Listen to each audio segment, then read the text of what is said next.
Hello, my name is Jane Pierce. My business is Tarot Jane, and I'm here to talk to you about the meaning of tarot cards, specifically the meaning of the High Priestess. The High Priestess is a Major Arcana card. You'll see it here sitting next to me. One of the larger image from the book is by Paul Foster Case. The smaller image is from A.E. White and Pamela Coleman Smith's Ryder Waite Smith deck. What you'll notice about both of them is what we're going to talk about today. And I want to explain a little bit why we talk about them.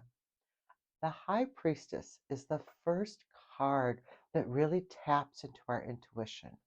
It is the third card in the Major Arcana, but it's called number 2 because the first card in the Major Arcana is the Fool and it's 0. And that's the part where we don't know anything and we just jump. I call it bungee jumping in the abyss sometimes. It's scary and thrilling.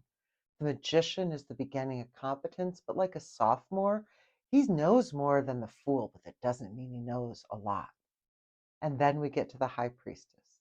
The High Priestess is the card of intuition. She's the card of deep inner knowings. And the High Priestess has a power of learning and discovering. Sometimes she's referred to as the female spiritual leader, as opposed to the Empress, who's the mundane leader, the female mundane leader. The High Priestess's card is ruled by the moon.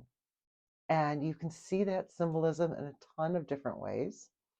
Ironically, there is a moon card that comes much farther into the tarot deck. It's number 18, I believe. And it does not rule the moon. It is ruled by Pisces. And we'll talk about that in another video. The moon rules the High Priestess, and you can see that in a couple ways. One of them is on her crown. She wears a triple goddess crown where you see a waning moon, a waxing moon, and a full moon in her crown.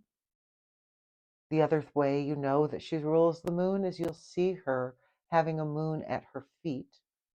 And that crescent moon carries the energy of potential. It grows in to fullness and it fades away into new beginnings with the new moon. We have a lot of our symbolism for the High Priestess based on where she falls on the Tree of Life. On the Tree of Life, she is the third path. It is the third and final path that comes out of Keter, the main first beginning sphere. Think of it related to the aces of all the suits.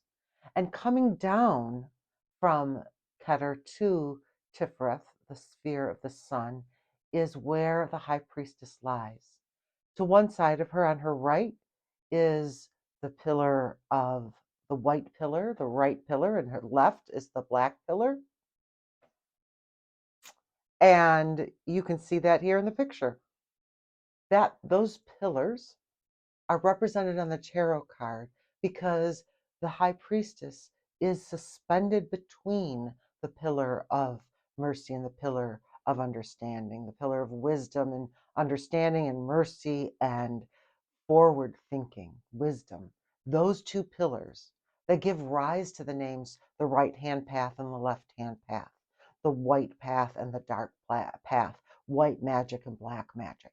Those two dichotomies is where the High Priestess sits suspended between them. They're often referred to as the pillars of the temple, and they represent the ancient temple of Solomon that was located in Jerusalem.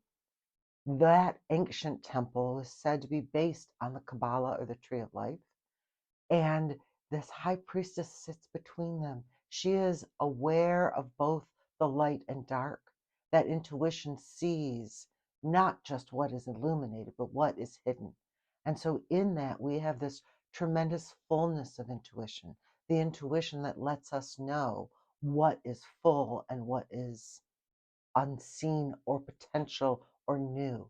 The full moon and the new moon potential is both present in the High Priestess.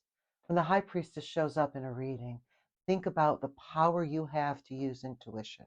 Think about your ability to see beyond the veil, to see between, or to see what is hidden. that power that comes from intuition and not from the practical, not from the mundane world, but from the spiritual, that divine inspiration, which gives its name to divination. That's the gift of the High Priestess. And if you've pulled this card, know that you've come to accept and be able to own your own intuition. You may find that happening in so many ways, but however the High Priestess presents herself to you, know that she is there saying your intuition is a gift. It is separate from mundane skills the Empress has. It is not science, it is magic. It is not provable and tangible and touchable, but it is ephemeral and vague and full of potential. That power of the High Priestess is one of the reasons this is one of my very favorite tarot cards. I hope you find your intuition working with it. And if you've got the time to do some work, consider doing a meditation. Stare at the High Priestess card, and then close your eyes and imagine yourself approaching her as she sits between the two pillars. What does she have to say to you?